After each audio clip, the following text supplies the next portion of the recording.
55 days to go until the Survivor race in Benissa, Spain, and training is going well, very well. Today's Sunday, today is my rest day. I think I need one rest day a week.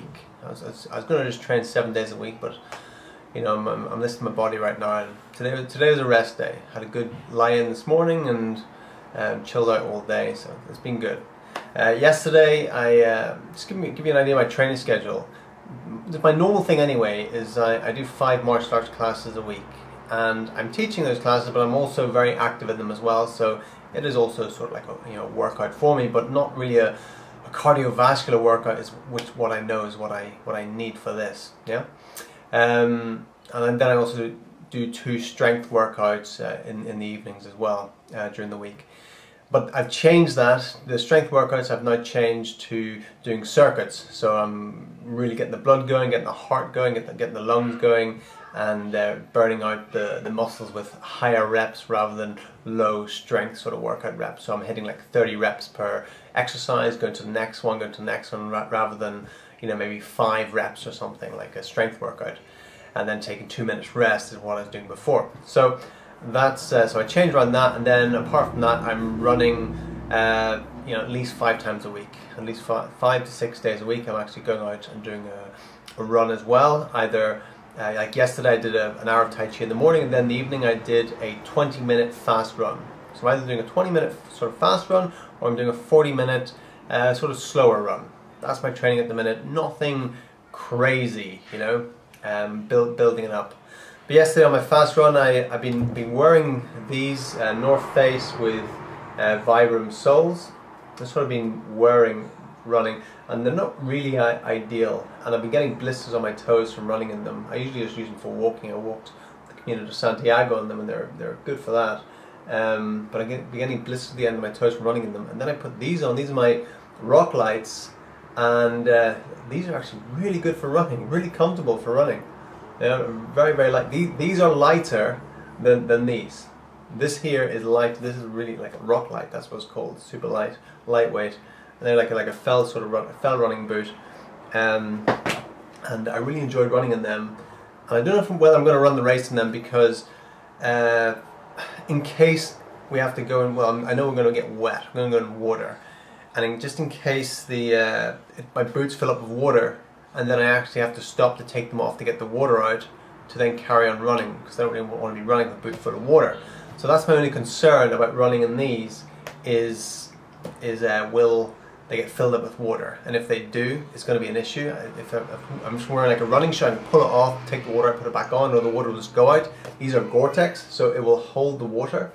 So if I wear these and they fill up with water, I'm going to have to lose maybe 30 seconds of time taking them off, pouring the water out, and then putting them back on again. Hiya, son. What are you doing with that boot? I'm just talking to people about the boot. I might run in it. Yeah? Yeah. I'm telling you about that. Yeah? What do you want to talk about? I want to hold it and make that too. Oh, you want to hold it? Yeah. You want to hold the boot? Show it on the boot. Yeah? That's the boot. That's a big one, that's a small one. Yeah. This is a big one. Uh-huh. Okay. Right. Daddy making a video? Okay. Can I help? Can you help? Yeah. How can you help? By speed. Yeah. Do you want to speak to everyone and tell them something? Yeah. What do you want to tell them? About the boots. You want to tell them about the boots? Yeah. Okay, so say bye-bye. Bye-bye. Alright. Yeah, footwear. So again, I'm going to have to speak to the organisers of the race and ask them, will my boots get filled with water? If they will, I'm going to have to find some alternative footwear. I don't know. Anyway, so what else am I going to talk about? Visualization. I want to talk about visualization. Visualization is a big part of my life. I visualize a lot of things, and I find that when I visualize things, quite often they come into existence, right? So what am I visualizing? While I'm running, what am I doing? While I run, I don't listen to anything. I don't listen to music. I don't listen to audiobooks or anything like that. When I'm running, I'm actually focused. I'm visualizing something when I'm actually running. So when I run, I visualize winning the race. I'm like, why am I running this? What's the reason for me running, right? Because running isn't something that I'm naturally inspired to do it. I'm just not naturally inspired to go running. But then since this challenge came up of doing this, I thought, yeah, why not? You know, why not? Something told me to do it, so I'm doing it. And yeah, so I'm actually starting to enjoy the running now. And I'm visualizing, as I'm running, I'm visualizing winning the race, and that is spurring me on. I'm getting all the feelings of winning it, of how it feels. I'm seeing myself crossing the finish line in first place. I'm visualizing myself how fit I am, how strong I feel, and etc. as I'm running.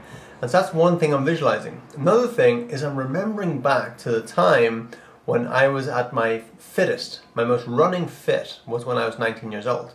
I was super running fit back then. And people used to say to me, I remember people used to say to me, you've got a really good running technique. People say you look very comfortable when you're running. And I didn't really know what they meant, but I remembered that as I was running, I remembered that, I thought, huh, and I've been playing with my running technique and not getting it, and not feeling comfortable in my running technique, trying different ways of running, different ways of swinging my arms, different ways of stepping, shorter steps, longer steps, ways of rocking my body as I'm running, and things like that. And then I was remembering back to how I used to run, and suddenly it just clicked in, and I got into this stride that brought back the memory of, oh yeah, this is how I used to run.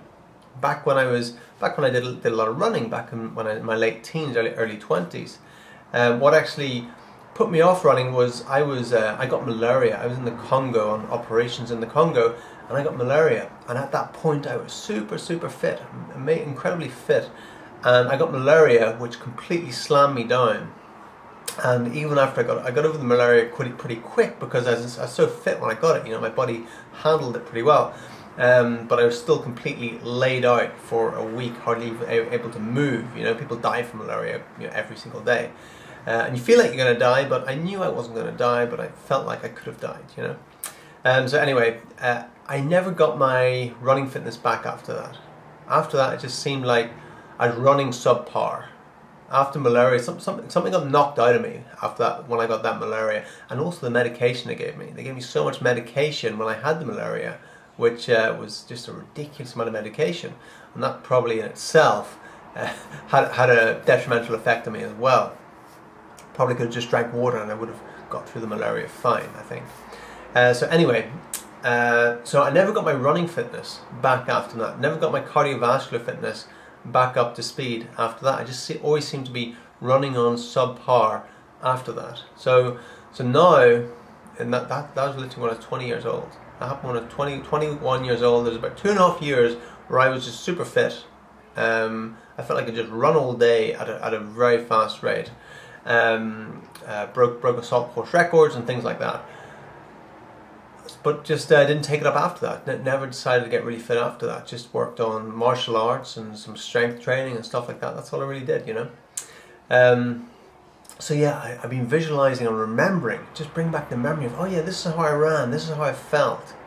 So my visualizations are in the future and in the past. I'm visualizing, remembering, yeah, that, and that's what's coming up in my mind, the pictures in my mind, the feelings associated of how I felt when I was really fit, how I ran, and I've just tuned into that running technique again, which I'm really happy about, and then winning the race and how that feels. Connecting to it with all my senses, what I'm seeing, what I'm hearing, what I'm feeling, as I win, etc. The cheers, the feeling of just running, and that I don't know, the primal sort of feeling of running and racing against someone. And in my mind, I'm racing against someone. The visualization is just someone who's just trying to pit me to the post, and I'm just pushing past them. That's what I'm seeing in my mind anyway. And visualization is a very, very powerful thing. Whether I win or not, the visualization is going to give me a bigger chance than not visualizing, if you know what I mean, right? Here's a quick story. I know we've gone quite long in this video, but it's just to bring the point home of making a decision to do something, making a decision not just to do something, but making a decision to win. So I was at this Tony Robbins seminar many years ago, and I'd been to the seminar once before, so I knew what was going to happen.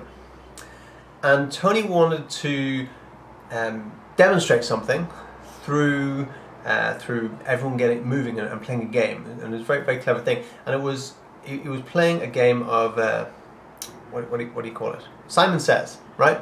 So he says, okay, we're going to play Simon Says. There's 10,000 people in the room, and Tony Robbins is playing Simon Says with 10,000 people. If you can imagine it, maybe you can't, but it's quite an amazing thing. And because I've been to the seminar before, I knew what happened, and I knew his different tricks and things, but for some reason I wasn't really thinking about them. I was just going, oh yeah, this Simon Says game, yeah. And so he's very good at it, and he gets like half the audience out in the first question, the second question, and it finally comes down to maybe about 40 people who are still in the game.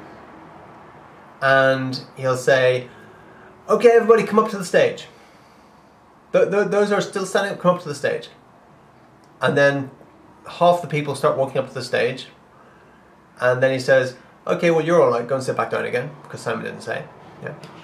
And then he said, okay, Simon Says come up to the stage. And so then about whatever's left, about 20 people come up to the stage, and I'm one of those people. I'm like, yeah, I've played the game before, I know how he does things. And I get to the stage, and then he says, okay, you guys are all the winners, come on up on stage and have a round of applause. And so I got to walk up on the stage, and then he goes, okay, all you that just walk up the stage, you're all out, right? And so it ended up being, I think, three guys up on the stage. And suddenly, as I realized, I was walking back, I was like, I didn't actually want to win that, because I knew his tricks. And I walked up on the stage anyway, because I didn't actually want to be on the stage. I didn't want to be standing on the stage with him playing against one other guy or two other guys, Simon Says. I just didn't want to be doing that, you know. It wasn't me. Simon Says, stick your tongue out, turn it round, stuff like that. I just didn't want to be up on stage in front of 10,000 people doing that, you know. So the thing is, I didn't decide to win. I didn't actually want to win, because I didn't want to be doing that, right?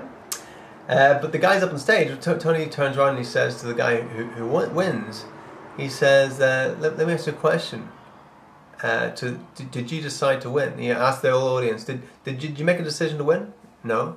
The guy who won, did you actually make a decision? Did you see yourself winning? Did you make a decision to win? The guy's like, yeah, I said I'm going to win this.